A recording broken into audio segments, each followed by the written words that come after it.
जय आदिवासी जय द्वार.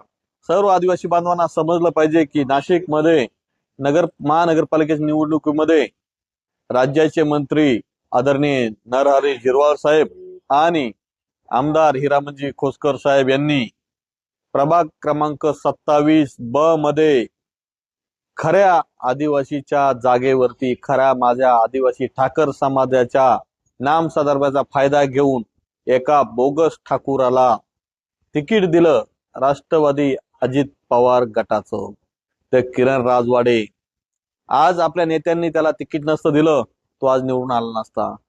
आणि त्याला कारणीभूत आपले आदिवासी नेते, गद्दार आदिवासी नेते. त्यामुळे मी राज्याचे मंत्री नरहरी झिरवाळ साहेब आणि आमदार हिरामनजी खोसकर यांना जाब विचारतो की आम्ही बोगसांच्या विरुद्ध आंदोलन मोर्चे करतो, बोगसांच्या विरुद्ध कोर्टात लढतो. आणि तुमच्यासारखे गद्दार आदिवासी नेते जर आदिवासीच्या विरोधात काम करत असतील, आम्ही न्याय कोणाकडे मागायचा. परंतु जनतेला आता समजलं पाहिजे, फक्त आणि फक्त खऱ्या आदिवासी जागा जर बोगसांनी बळकावली, त्याला कारणीभूत फक्त राज्याचे मंत्री आदरणीय नरहरी झिरवाळ साहेब आणि आमदार हिरामनजी खोसकर आहेत. त्यामुळे समाजाने या दोन्ही गद्दार नेत्यांना माफ करायचं नाही आणि सर्व समाजाने, आदिवासी समाजाने या दोन्ही गद्दार नेत्यांना जाब विचार